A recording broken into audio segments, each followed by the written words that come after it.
Hello everyone, I'm Iman. Welcome to Sister Scholars. I am your co-host.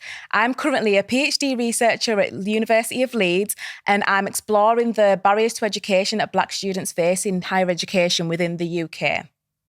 So on this episode, Iman, I want us to share with the community our why. And what I mean by that is the reason we chose to go on this journey. So in the last episode, we made it clear that, yes, I'm just a little bit ahead of you in that I made the decision to start my PhD in 2020. And that was in parallel with my early career in teaching as well. Don't know why I thought I could teach and be and do a PhD at the same time.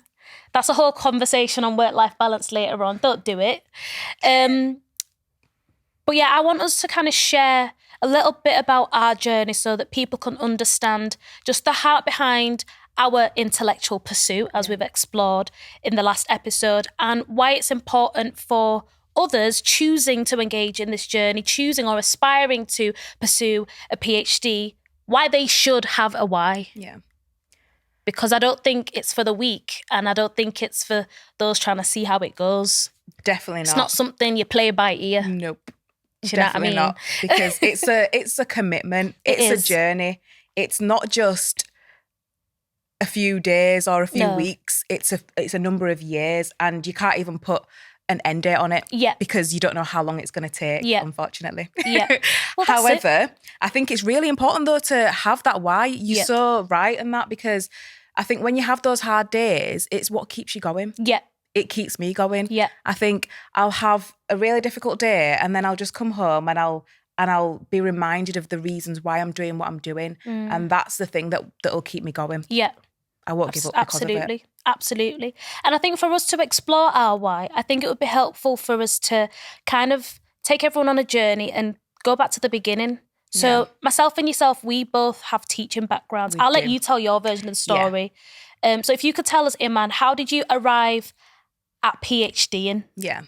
So in a nutshell, I could spend days talking about this. Of course. But in a nutshell, so I started teaching in full-time in 2020. So just in the midst of the pandemic. Yeah. So it was a really difficult period of time. I also finished my teacher training during the pandemic as well. So I went full force straight into that. And, even just trying to manage everything in terms of being a new teacher, the work-life balance, it was all quite difficult. That's something we'll touch on a bit later on as well. And I think for me, going through that teaching journey and being in spaces where I was teaching disadvantaged students who were facing barriers to their education, students who were not able to achieve their full potential because of these barriers. So I think for me, I think since a really young age, I've always been quite passionate about injustices and trying to find ways to overcome those injustices. Yeah. So I think for me, those barriers to me that the students were facing were just so loud. And I just couldn't, I couldn't ignore it. Yeah. I had to do something about it. So I think that's what led me to my PhD. Right. So I felt last year, at one point, I think it was early last year, early 2023, and I just sat down one day and it was something that I'd been thinking about. It'd been coming to mind for quite a while. And I thought about it and I just decided that it was time to take that step and start my PhD. Yeah. And I think now, looking into my subject area, and I've actually chosen to focus on the barriers to education that students face. Right. And I'm focusing on HE, so higher education. And I'm just exploring the different reasons why students aren't able to reach their full potentials. Right. And do you feel like you've gone in already looking for what you already understand or know to be those barriers, or are you kind of going in blind, looking for new information? How do you feel like you're stepping into that? Yeah. So the way I'm approaching it, I'm open to whatever the experience is. Right. So I'm not putting a conclusion on it. Right. I've not already got the answers. You don't already have a hypothesis. I don't. Stepping into it. I Okay. don't. Okay. Right. So what the whole nature of my research right now is just to actually explore what the student experience is. So I want to hear straight from the students what they've been through, what's been advantages for them, what's been disadvantages for them, what have they had to experience to get to where they are now, and how that experience might differ from the experience of other students too. Yeah. So I think that's, so it is informed by my own lived experience, of course. However, it's still an investigation. Exactly. Yeah. Definitely. Yeah. Okay, that's really interesting. Okay. I guess I'd compare your journey to mine in that we basically started our teaching journeys around the same time. We must have started in the same academic year. We must have done. That was before, I guess, we really before connected I even spoke properly. to you like that. Yeah. So I think we must have started around the same time, which is crazy, isn't it? Yeah.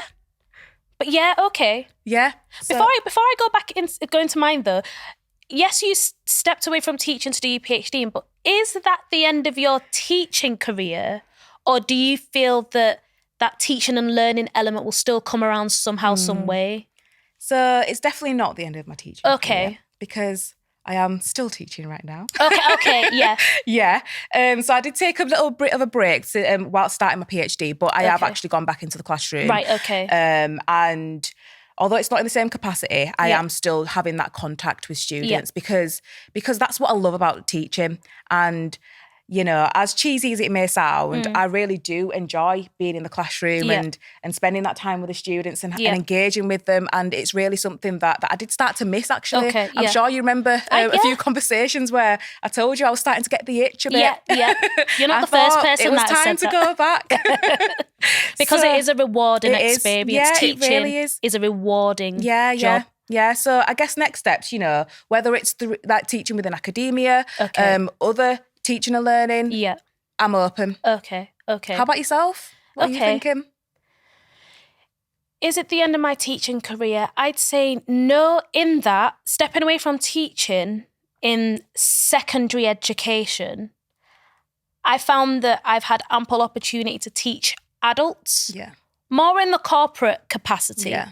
But I believe that I've been able to kind of transition that teaching and learning element into teaching adults. So I feel like the teacher in me hasn't died. The teacher in me hasn't gone to sleep. It's still active and at work. Yeah.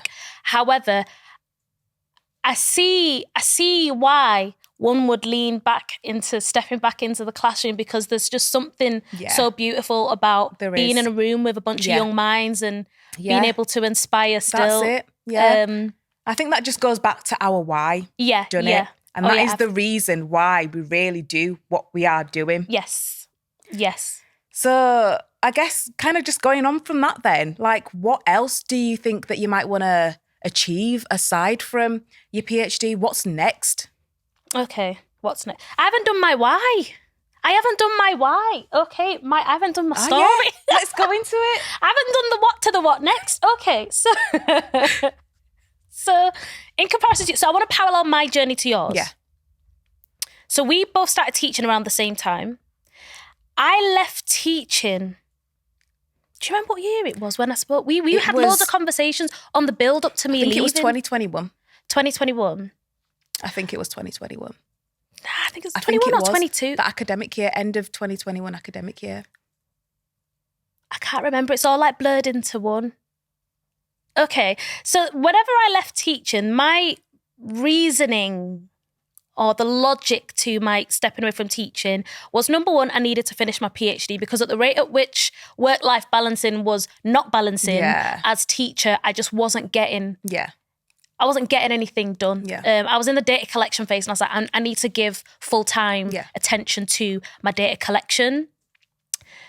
So while I was thinking about anticipating leaving, there was a lot going on in the classroom, in the school, which we won't go into today. That's the whole different conversation on teachers' experiences. You're going to need your tea. Yeah, no, literally, you're going to need a couple of cups of tea for that one. But there were a lot of challenges I experienced as teacher in my school, or in the schools that I had engaged in, that I felt needed to be addressed. On top of that, thinking back to my teacher training experience, so stepping into the field, my recruitment experience, my training experience, my early careers experience as teacher was so challenging in my estimation that I felt that there was a need to unpack what I had experienced.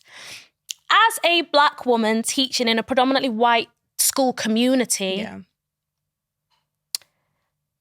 I struggled, Iman. That's all I can say for now. I struggled. Yeah, I hear that. And the question that I was asking myself on my way out was, is it just me? Like, am I making this up in my head? Like, have I over-labored? Have I over-exaggerated my lived experience in my head? Or is this a thing? Yeah. I think that's when we started to have our conversations. Yeah, and so we were talking a lot. That it's not just me, I'm not alone. That's it. So the more I spoke with yourself and all our counterparts who were also in the space, I realised, okay, this is not unique to me. Yeah. And there was a need to maybe capture that in a research capacity. So my research is aimed at exploring the lived experiences of Black women teachers from across the UK. Already it's really exciting. Looking at what I'm finding, number one, that north-south divide. So what we experienced as teachers in the north is not the same as our counterparts down south. What we've experienced as women is not the same as what men have experienced, especially depending on what department or subject area teaching in. There's been so many interesting findings that I'm thinking, okay, like it's making my lived experience so much more tangible in my... That I feel like if I had the vocabulary, the language, the understanding, the knowledge that I had now, perhaps I would have engaged with my teaching experience with a tad bit more vim. Yeah. A tad bit more confidence. You would have navigated it differently. Yeah. With more confidence, with more just understanding. Yeah. Of what it is. That's it.